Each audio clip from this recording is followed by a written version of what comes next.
welcome everyone, and welcome back to episode 61, The Gun Club's Miami, a tale of two Mexican-American youths living in Los Angeles, obsessed with record collecting, who create a band that would go on to have 20-plus members over the course of 17 years, blending and creating dozens of music genres, with members springboarding to such infamous bands as The Cramps, 45 Graves, Sisters of Mercy, The Damned, Free Heat, Leaving Trains, Liquor Giants, Fur Bible, and Nick Cave and the Bad Seeds. Stuck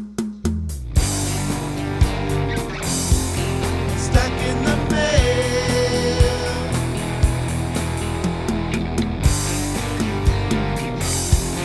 Stuck in the mail.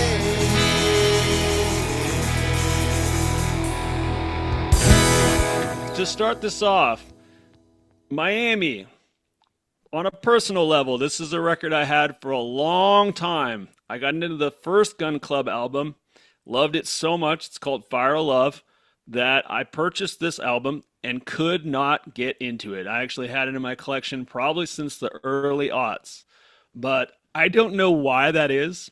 It is the favorite. Just to throw it out here, Mike, onto the floor, what did you think on your first listen of Miami? Ooh, good question. Yeah, it's a bit difficult at first. Like I liked the instrumentation.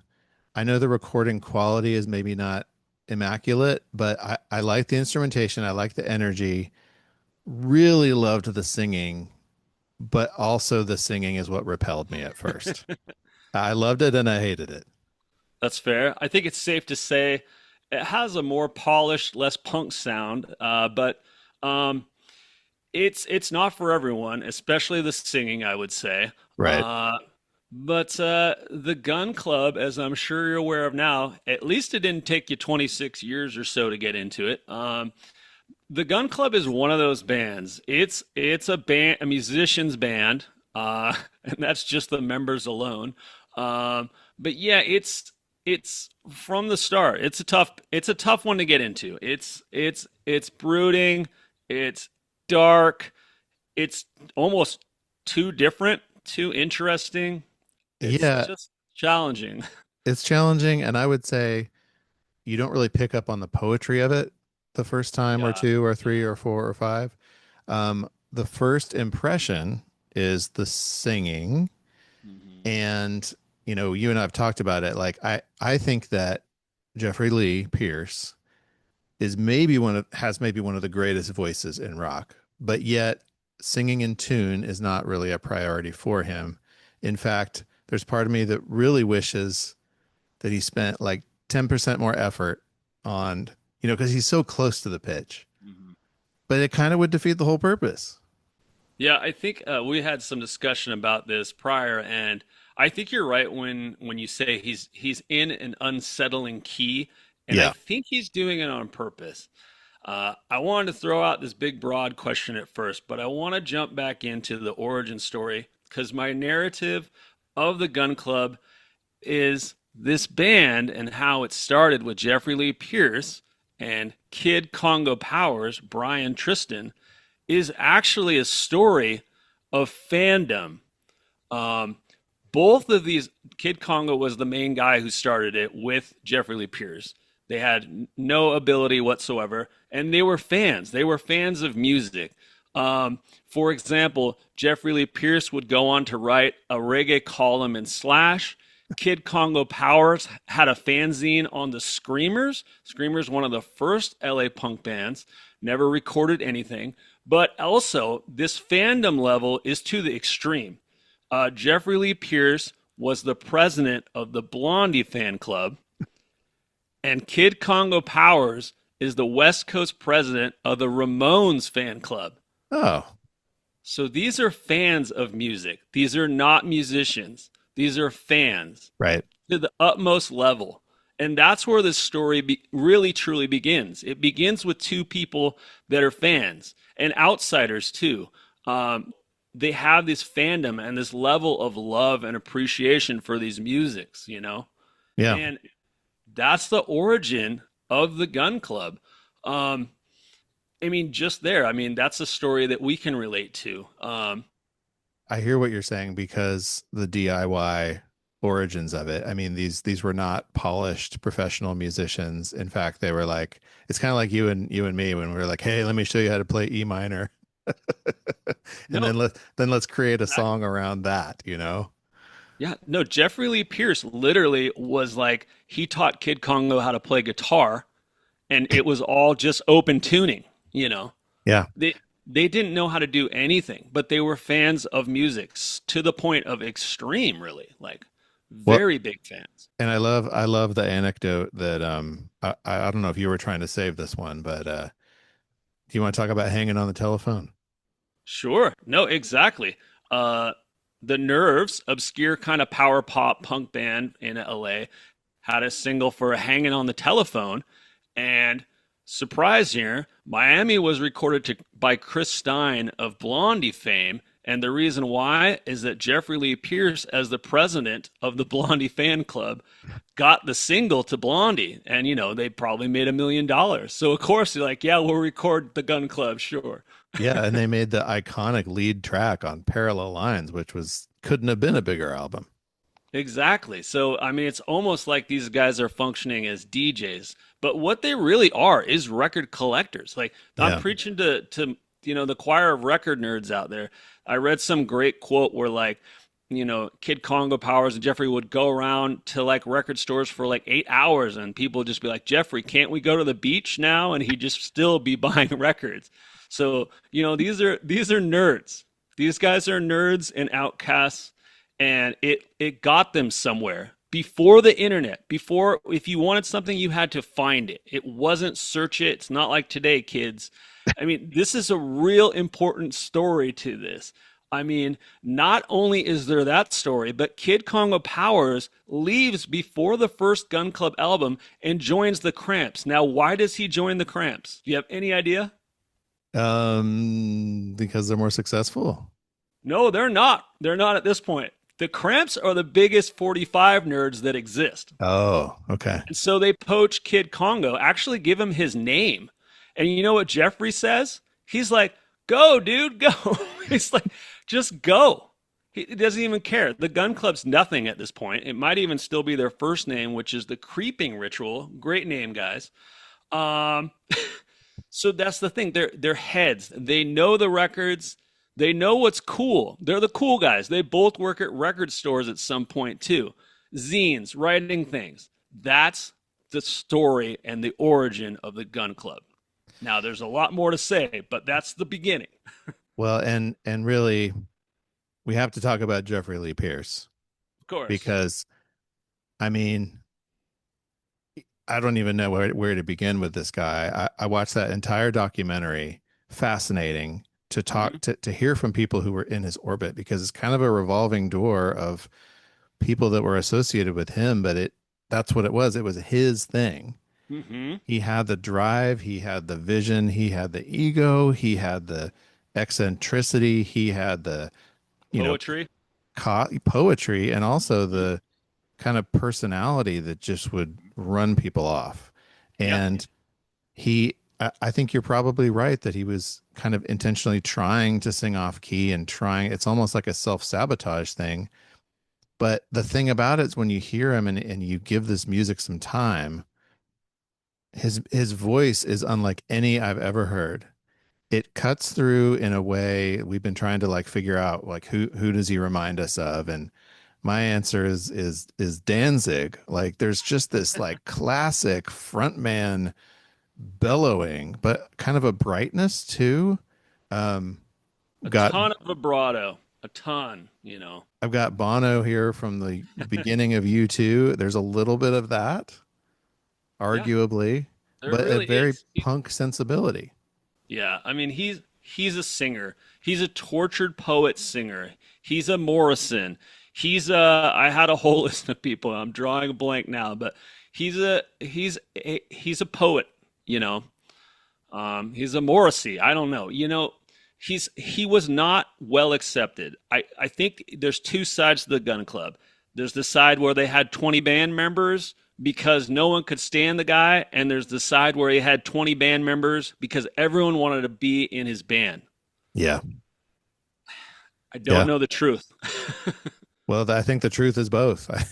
I think he's the artist who, again, people were drawn to, and I mean, people talk about, especially the first album, Fire of Love. That seems to have made a real impression, with the kind of the who's who of music. Oh yeah, definitely. And Fire Love, of course, is a Jody Reynolds '50s kind of rockabilly teen tragedy artist, and that's probably something he found in the 45 junk bin. Like for real. Like these guys, the Cramps. I'm not a big Cramps guy, but the more you understand the Cramps, it's a husband and wife who collected 45s. Okay. That's what they did.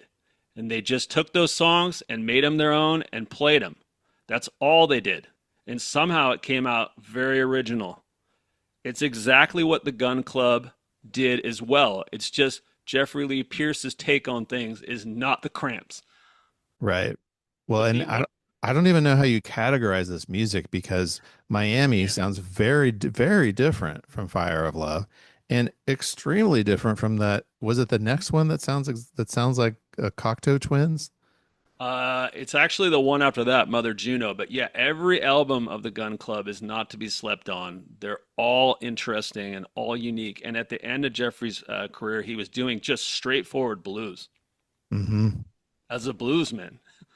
And you've shown me the videos, like you sent me the videos of him performing, and he's a really, eccentric guitarist. Like he doesn't play in a conventional way at all, but he conveys so much feeling and anger and passion and, frustration and longing. And it's like even in his playing, let alone his voice. I mean, the man was an artist and seems to be the kind of artist that was very difficult to live with.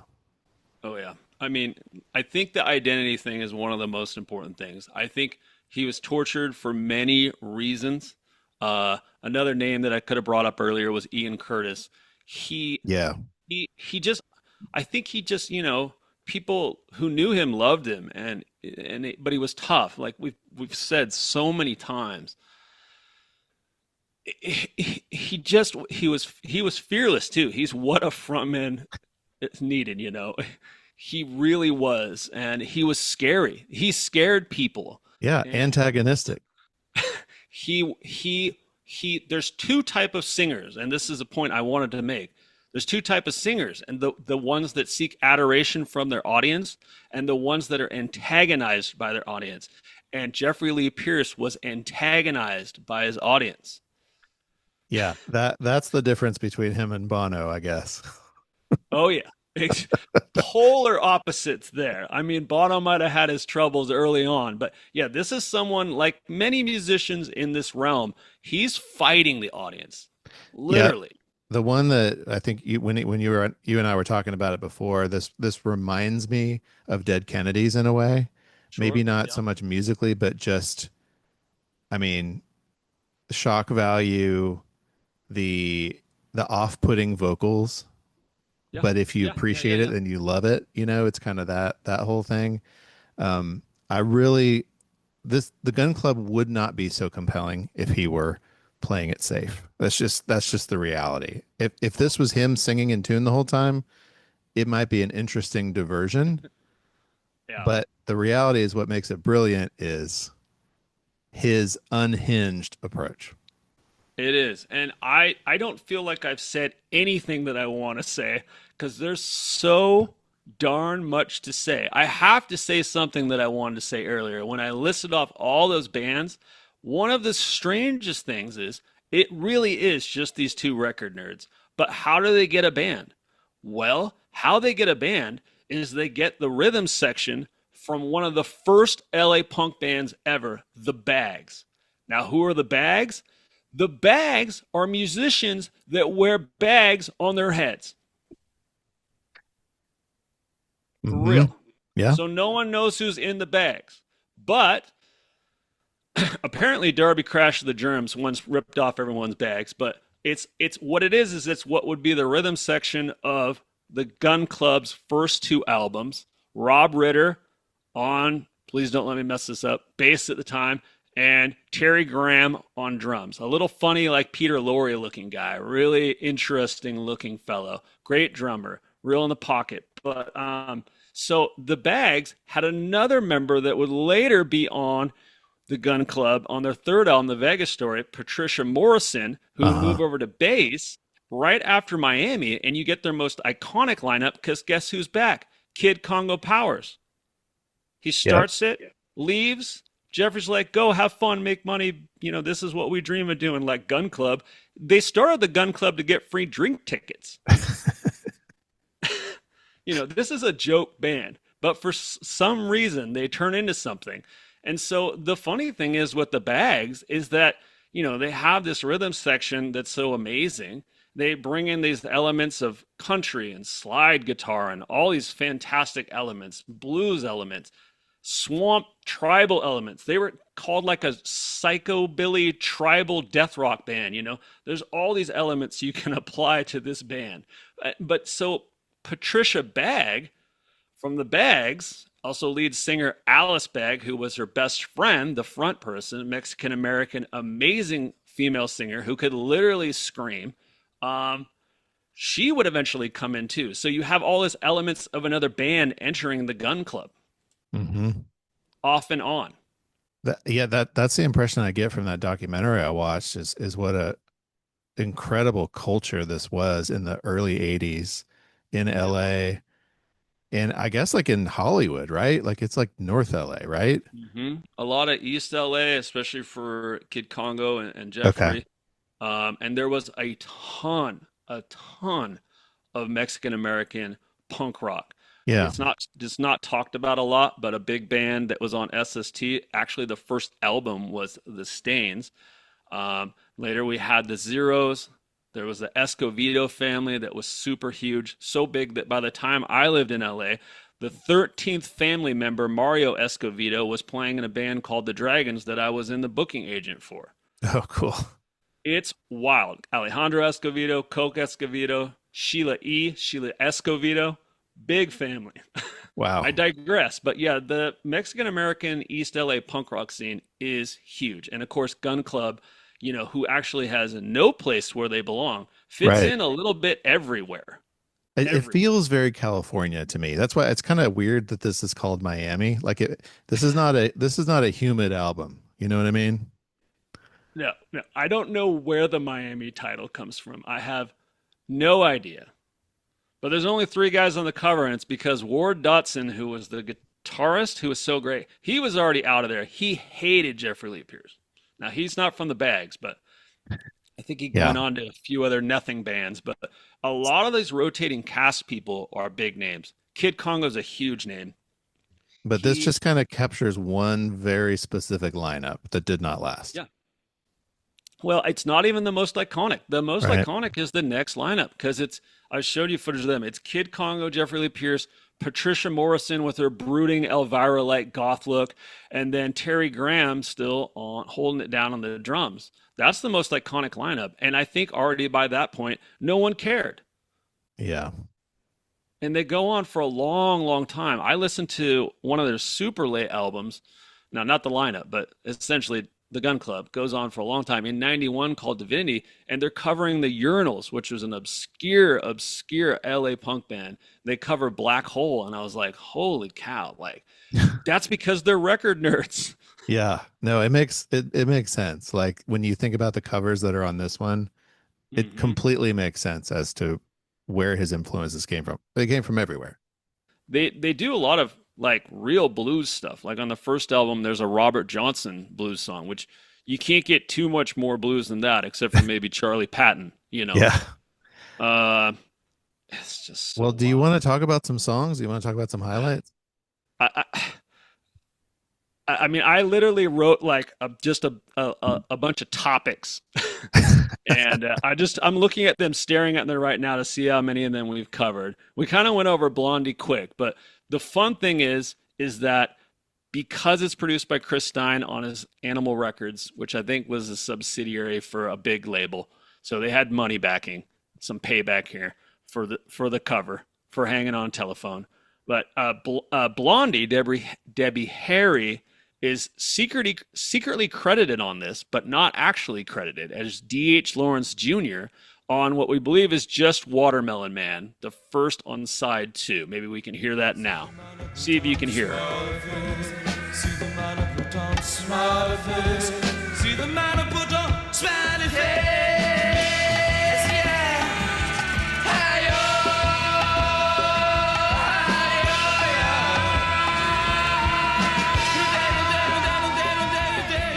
Like, This is such a spooky, catchy, fun. I don't know if it's meant to be fun, but I have a blast when I listen to it.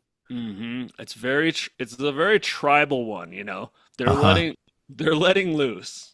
I feel like I had a fun narrative where, like, since the bags were so important to this group, that maybe Blondie had secretly joined the gun club, and you know, but she is secretly in the gun club. Yeah. But you know, it is, it's really interesting. You know, when I discovered that, I was like, okay, so you know, this was a payback. You know, Mhm. this must have been, this is a favor, a por favor, if you will. You know, Yeah. because Jeffrey Lee Pierce is a tastemaker. He's an A&R man. He's in the wrong department. Well, can I talk about some of my favorites? Yes, please. Like Calling Up Thunder, uh, is to me the perfect example of a song that's going to send the average person to the hills with the singing, but is so just vital and exciting and Good slide. aggressive and oh my gosh, just he's just going for it on these vocals. Like he does not care. He is screaming his heart out, and I love way it. back to myself. I'm calling up thunder, hands in the open sky. I'm calling up thunder to the wind in the open sky. To hear myself, to hear myself. I'm calling up thunder, I'm calling up thunder. I think it's a throw out from the first. It's got that first album polish on it. I don't know if it was done at Chris Stein's or whatever. Um, but that song actually really annoys me because it's brilliant, but it's got that, like, I don't even know the song, but like the Dixie, like, look away, old Dixieland. It's got that in it. And I don't know if that's a shout out or what, but I I really don't know. I just love his vocals on it, Oh, and yeah. I hate them at the same time. Yeah. Yeah. Yeah. We skipped the first track though, and I'd say, in my opinion, one of my favorites. Hmm. Carry home, I have returned through so many highways and so many tears. You let it never survive the heat of my hand, my burning hand, my sweaty You know, hand. strong, really great poetic lyrics and strong chorus and strong singing performance, I would say. Yeah, I yeah. think It's not until Calling Up Thunder where he really kind of veers into scary territory vocally. Mhm. Yeah, but on the third track, we're moving faster, brother and sister. Again, it's kind of got a big swelling chorus and big feel to it, but you start to get these like catchy, like what will become 80s like goth feels to it. Like they usually get classified just because they can get thrown in anywhere as kind of being one of these early death rock bands. You used to say that you take me home, but I keep falling to the seesaw. Which brother falls onto the seesaw, keep getting pushed further and further away. Yeah. They commonly get thrown on the death rock thing, but one of the important things is because the guy in this band, Rob Ritter, leaves, starts 45 Grave, which is considered one of the important LA death rock bands. So he would change his name to Rob Graves, which is kind of funny. Of course, the lead singer, Dinah Cancer, is also kind of funny. They're kind of tongue in cheek. Wow. Yeah, you'll have to check them out. Like, Okay. think Return of the Living Dead or something, because they're on that soundtrack with the Cramps. Okay. Yeah. Let's move on to Texas Serenade, Oh, track good. three on side two. Let's hear that now. A beautiful slide guitar. Oh my goodness. and women stand crying. Wonder why he was involved in.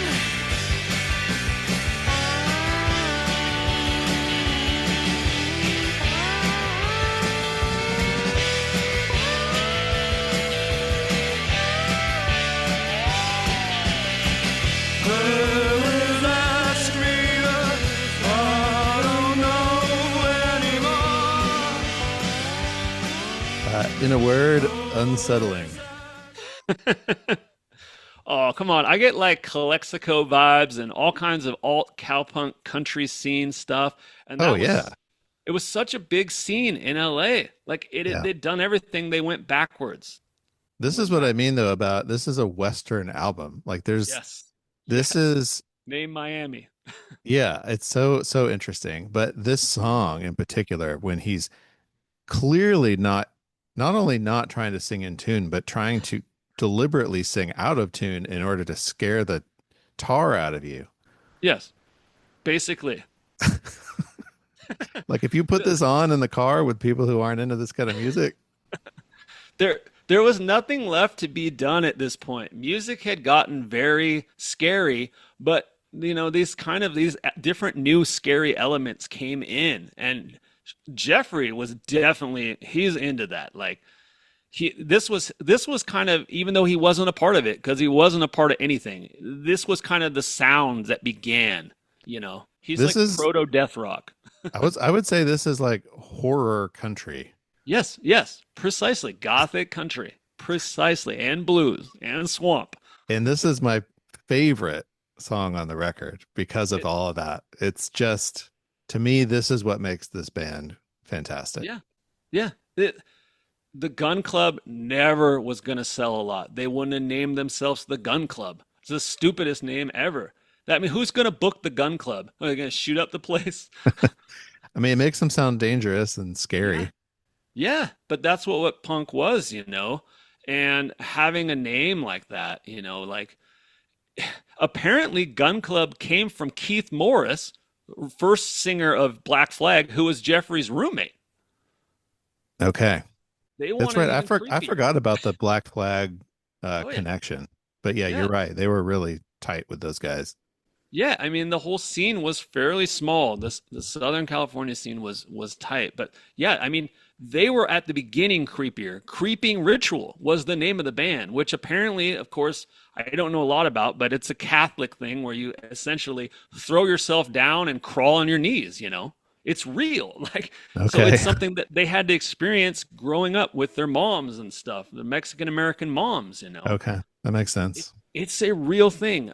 Kid Congo Powers, his name was Brian Tristan. They both had Anglo names. But when Hmm. Kid Congo Powers joined the Cramps, they had a Santeria thing, and the candle told him his name was Kid Congo Powers.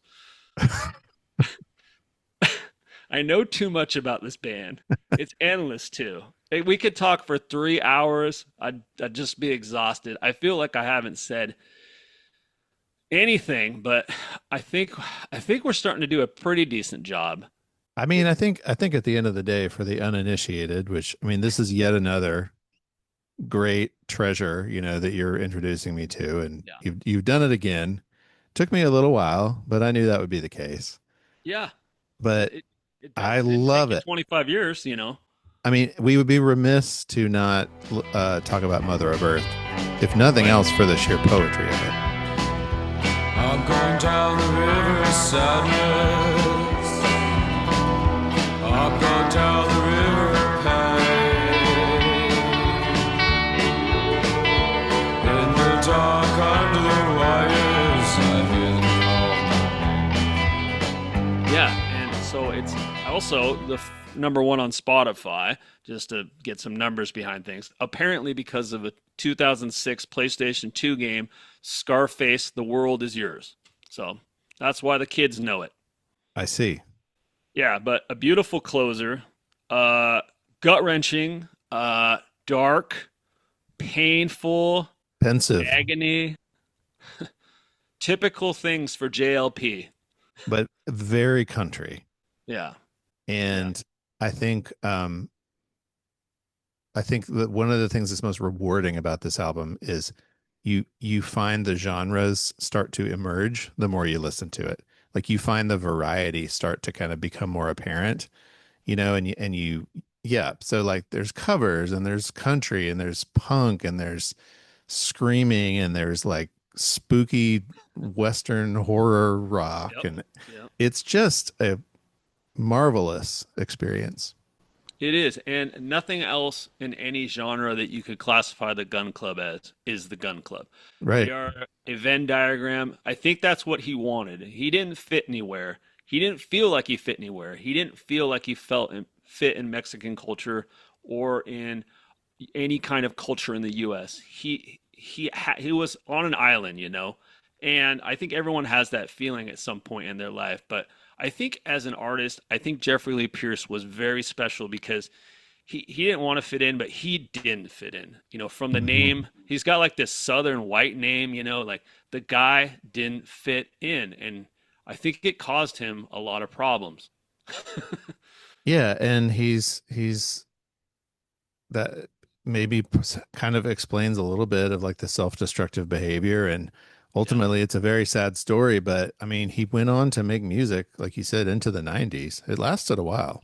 Yes. And if I can drop the craziest fact, so the fourth most important lineup uh, on Mother Juno, their fourth album, he has a Japanese bassist who would become his girlfriend, Romi Mori. He ends up going to Japan, really discovering, how things are there, obviously, and finding some centering there. And there's also this crazy thing where he was apparently had invented Rapanese, which was Japanese rap. I don't know if that's a big joke, but I mean, I've seen it in print and I was like, okay, well, where does he do it? But, I mean, he would eventually just kind of fade into being a bluesman. He picked up Yeah. guitar late and then learned it, like you said, pretty much after this album. If you can believe that. I'm glad you And mentioned the Japan piece because that definitely, I mean, personal. It's yeah, it's it's very very, very personal personal for for me. you, I know.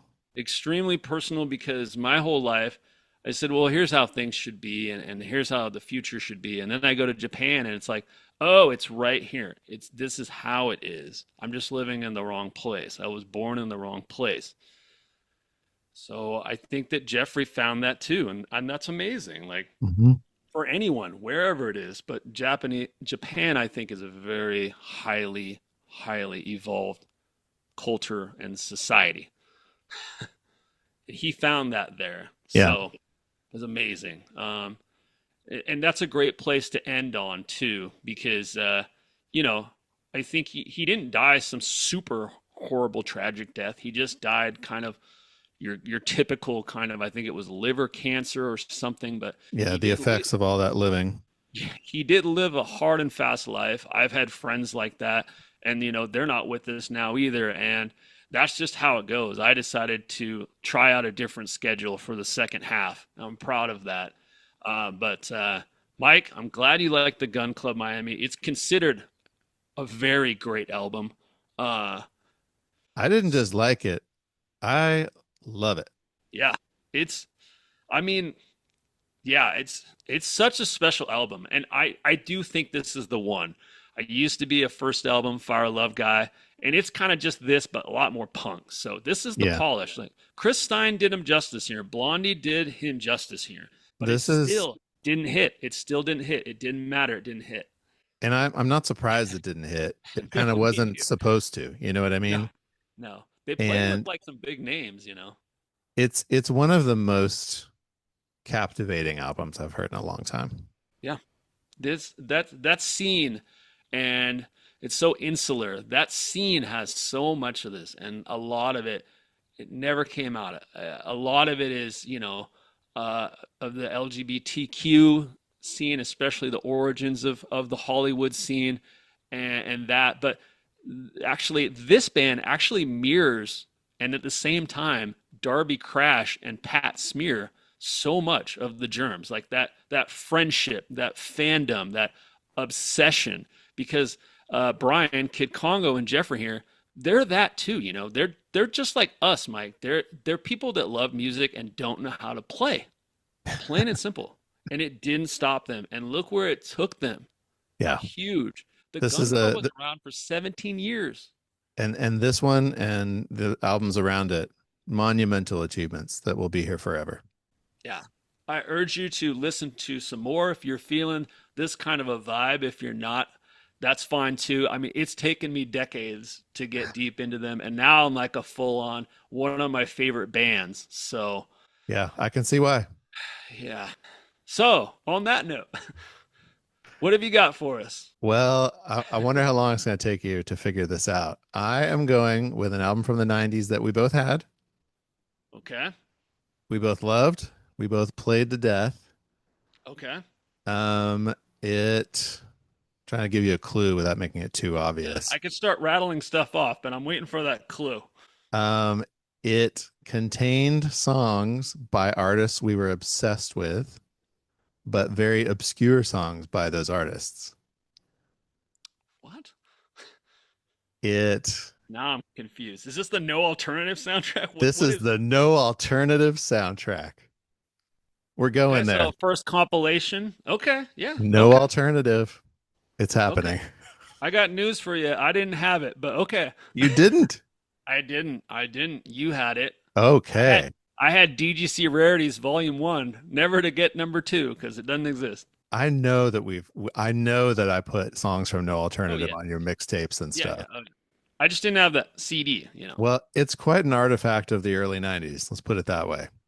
Big time. And it's cool to do a compilation. I like it. I like it. Nothing's, we had a 10-inch, right? Or we had a 45. It's fine. It can be anything, really. No Alternative, spoiler alert, contains artists such as Smashing Pumpkins, Breeders, Beastie Boys, Pavement. It's madness. Madness, I Uncle tell you. Uncle Tupelo doing a CCR cover that I didn't know was CCR. Yeah, it's all these covers that I didn't know were covers. The whole thing is mystifying and wonderful. Nice. Yeah, that's the most Gun Club track too, right there. Yeah. Oh, Patti Big time. Smith is on this? Oh, Wild. nice, nice, nice. All right. All right. We're about to run out of time. All right. Enjoyed it. Perfect. Perfect. Listen Perfect. to the Gun Club, kids. That's right. It's good for you.